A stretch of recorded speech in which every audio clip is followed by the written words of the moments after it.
ជំរាបសួរបងប្អូនទាំងគ្នាថ្ងៃនេះខ្ញុំចង់លើករឿងមួយមកនិយាយព្រោះដោយសារតែឃើញសំណួរបងប្អូននៅក្នុងឆាតច្រើនអញ្ចឹងណាសំណួរគាត់តាក់ទងទៅនឹងរឿងហុងស៊ុយផ្ទះ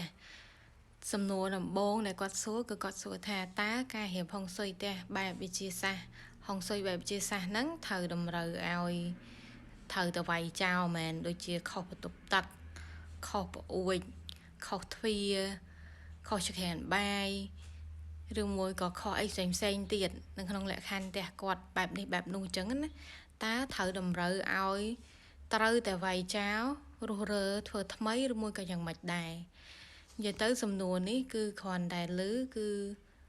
ដឹងថាបងប្អូនបារម្ភទៅលើរឿងអីទី1គឺពាក់ព័ន្ធទៅនឹងគាត់ខ្លាចក្រមផ្ទះក្រមតសក្រមជាងអីជាដើមគឺគាត់ខ្លាចបែបហ្នឹងទី2គឺចំណាយថវិកាច្រើនក្នុងការធ្វើ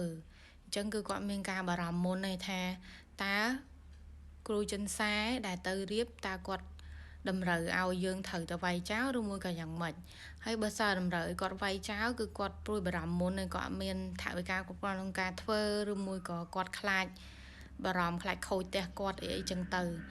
អញ្ចឹងគឺការបារម្ភរបស់គាត់ហ្នឹងគឺត្រូវអញ្ចឹងណាអត់មានអីខុសទេការបារម្ភរបស់បងប្អូនទាំងអស់គ្នាគឺត្រឹមត្រូវហើយខ្ញុំចង់បញ្ជាក់បងប្អូនថា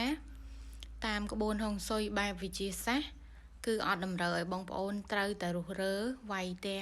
ឬមួយក៏វាយកន្លែងណាដែលខុសហ្នឹងគឺត្រូវតែវាយចោលទៅគឺមិនមែនទេ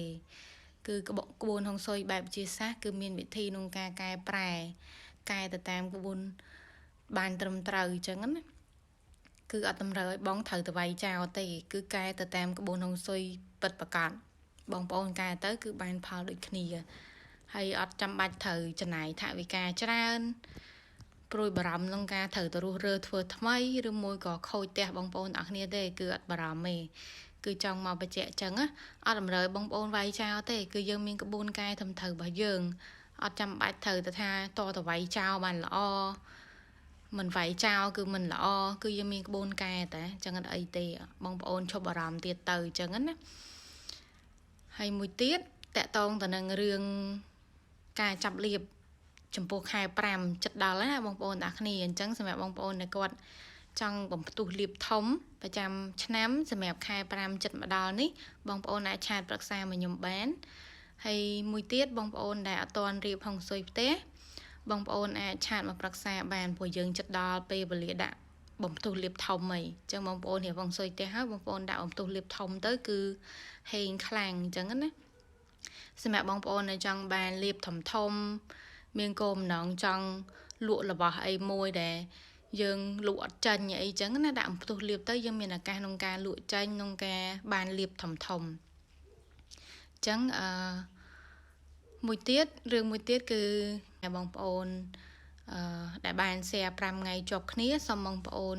ឆាតមកខ្ញុំតម្លាក់លេខជាមួយនឹងទីតាំង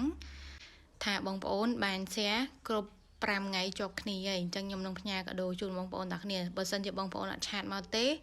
គឺខ្ញុំអត់ដឹងផ្ញើមិនជូនបងប្អូនទាំងគ្នាទេអញ្ចឹងណាអញ្ចឹងសូមបងប្អូនឆាតមកខ្ញុំម្នាក់មួយចូល Telegram ក៏បានឬមួយក៏ Page ក៏បានដែរថាបងប្អូនបាន share 5ថ្ងៃជាប់គ្នាហើយអញ្ចឹងខ្ញុំនឹងផ្ញើកាដូជូនបងប្អូនទាំងគ្នាអញ្ចឹងណាហើយជាចុងក្រោយសូមបងប្អូនទាំងគ្នាជួយ like ជាមួយនឹងជួយ share ដើម្បីបានឃើញវីដេអូតាក់ទងទៅនឹងហុងស៊ុយជារៀងរាល់ថ្ងៃអរគុណច្រើនបងប្អូនទាំងគ្នាជំរាបលា